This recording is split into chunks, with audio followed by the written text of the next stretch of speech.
J'ai toujours été fasciné par la capacité de notre cerveau à dilater le temps. Il y a certaines secondes qui peuvent donner l'impression de contenir autant d'informations que toute la lecture d'un livre. Et c'est de ça dont je voudrais vous parler aujourd'hui. Et pour vous parler de ça, je vais revenir sur une des idées de mise en scène que je trouve la plus ingénieuse de ces dernières années. Et ça concerne le film Get Out, sorti en 2017. Cette vidéo va vraiment parler d'un point précis à la fin de Get Out, donc si vous n'avez pas vu Get Out, honnêtement, allez le voir avant de voir cette vidéo, parce que je vais vraiment vous spoiler la fin et ce serait ballot pour vous. Dans Get Out, pour moi, cette seconde d'éternité, elle intervient à ce moment-là. Le héros du film vient de réussir à s'échapper de la maison, et il ne reste plus que son ex qui est là, agonisante par terre, avec lui dessus, quand soudain la lumière des gyrophares d'une voiture de police se fait sentir sur la peau de Chris. À la base, le film devait se terminer justement par l'arrestation de Chris, et par une séquence en prison où son ami Rod lui rendait visite. Après avoir subi 1h30 de tension pour notre protagoniste, le voir finir en tôle laissait vraiment un goût très amer dans la bouche. Et en plus, ça crée une petite forme de misérabilisme qui est quand même beaucoup moins efficace pour faire passer un message qu'une note d'espoir. Mais la vraie raison qui a poussé Jordan Peele à retourner cette séquence et à modifier la fin de son film, c'est parce qu'il s'est rendu compte que cette image, ces quelques secondes, raconterait plus que l'entièreté de sa fin initiale.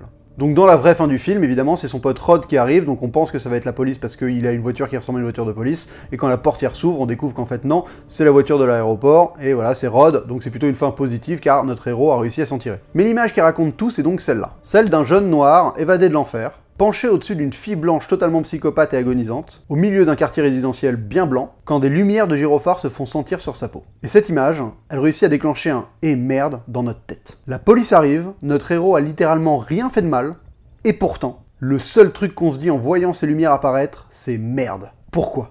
Pourquoi on se dit « merde » quand on voit la police arriver à ce moment-là? C'est qu'en une seconde, notre cerveau a fait un colossal voyage. Il a voyagé à travers toute l'histoire et l'imagerie récente du lien entre la police et les Noirs aux États-Unis. Et en une image, toutes les injustices subies par les Noirs américains par la police nous revient en tête. Cette image en fait renvoie à plein d'autres. Cette image malheureusement elle renvoie à Rodney King, tabassé de manière totalement barbare par des policiers qui ne seront jamais inquiétés par ces faits-là, malgré le fait qu'ils ont été pris sur le vif par une vidéo. Cette image malheureusement renvoie aussi à Trayvon Martin, 17 ans, abattu par George Zimmerman qui effectuait sa garde de voisinage, simplement parce que Trayvon avait l'air suspect, alors qu'en fait il rentrait juste chez lui après avoir acheté des friandises à la supérette. George Zimmerman ne sera absolument pas condamné pour cet acte-là. Cette image renvoie également à Michael Brown, abattu de 6 balles dans la rue pour avoir volé une boîte de cigares. Le policier qui l'a abattu ne sera évidemment pas condamné pour ce meurtre. On peut aussi penser malheureusement à Terence Crutcher, abattu devant son véhicule par une policière alors qu'il était non armé et les mains en l'air. Le tout filmé par la caméra de la police. La policière sera certes suspendue, mais jamais inculpé pour quoi que ce soit. Et malheureusement, les exemples sont encore innombrables. Philando Casti par exemple, abattu devant sa copine et sa fille dans sa voiture suite à un simple contrôle routier. Encore une fois, le policier ne sera jamais condamné. Toutes ces histoires, toutes ces injustices, traversent notre cerveau au moment où les lumières bleues et rouges des gyrophares illuminent le visage de Chris. À cause de ça, on s'imagine tout de suite la suite. Notre cerveau se projette dans le futur.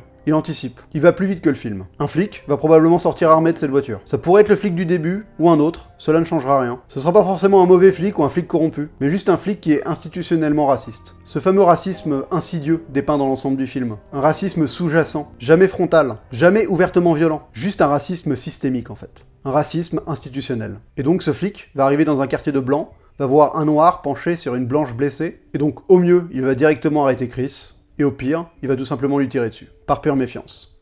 Par pure peur. Dans les deux cas, Chris sera perdant, et le policier ne sera jamais embêté. Et tout ça se passe en quelques secondes dans notre tête. En une image, Jordan Peele arrive à nous faire ressentir ce que c'est d'être noir, et d'avoir affaire à la police aux États-Unis en 2017. Les tensions raciales américaines face aux forces de l'ordre sont cristallisées dans cette image. Un héros qui n'a rien à se reprocher voit arriver ce qui devrait être un soulagement, et pourtant, on le perçoit comme une ultime menace. Tout est dit, sans jamais que ce le soit. Voilà. Et tout ça vient en l'espace de quelques secondes. Et pourtant, le film n'a jamais une seule ligne de dialogue pour préparer à ça. Il n'y a aucune accusation sur les bavures policières envers les Noirs aux États-Unis dans le film, aucun discours incriminateur, aucun discours moralisateur, aucune charge.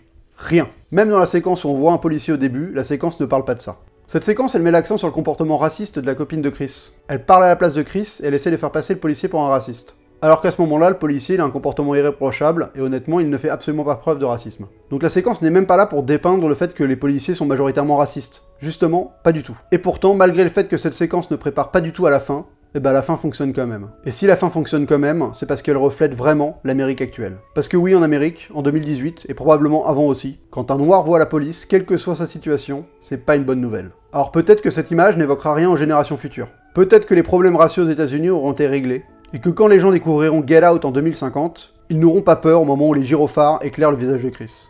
C'est possible, et c'est tout ce que je souhaite au futur de l'Amérique. En attendant, Jordan Peele a bien compris que son image suffisait à évoquer et condamner un des problèmes les plus importants de son pays. Et il a bien compris qu'il n'avait pas besoin d'aller plus loin dans une quelconque tentative d'exposition supplémentaire. Juste avec cette image, le spectateur intègre tout. Et c'est en se rendant compte de ça à une projection qu'il a décidé de modifier sa fin. Et d'offrir une note positive pour terminer son film. Car il avait déjà réussi à dénoncer tout le mal de la manière la plus intelligente qui soit. Il y a une consigne qui revient souvent quand on apprend à faire du cinéma dans tous les bouquins de scénario et de réalisation, elle est dedans, c'est le dicton « show, don't tell ».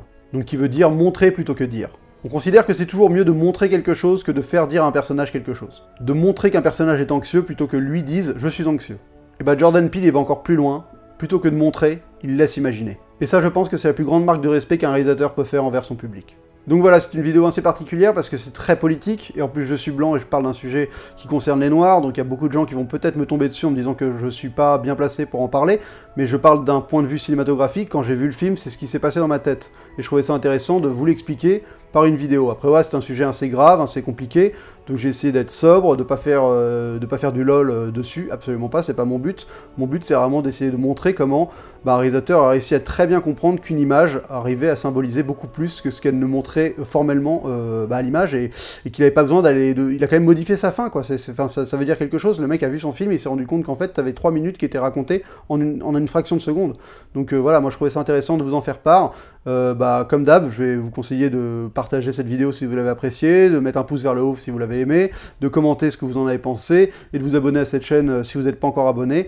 J'ai une petite promo à faire, voilà, c'est peut-être pas de bonnes circonstances à faire dans cette vidéo, mais écoutez, je le fais quand même. Jessica Perrin, qui joue Sam Pinwood dans Deviltown, met en scène une pièce qui s'appelle Du même ventre, de Catherine Anne, qu'elle met en scène au théâtre de La Forge, c'est à Nanterre, le 4, 5 et 6 juin, voilà, donc si ça vous intéresse, je crois que le spectacle est à 20h30. Si vous avez envie de vous renseigner, je vais essayer de mettre le lien du théâtre dans la description. Et voilà, si vous avez envie d'aller voir cette pièce, n'hésitez pas, c'est très bien. Voilà, donc moi j'y serai aussi quelques soirs, peut-être 2 soirs sur 3, donc en plus on pourra peut-être se croiser si vous y allez. Voilà, écoutez, c'est tout pour cette vidéo. Merci de m'avoir écouté, merci de l'avoir écouté, merci de m'avoir regardé, on se retrouve très vite pour une prochaine vidéo, et d'ici là, bonne toile!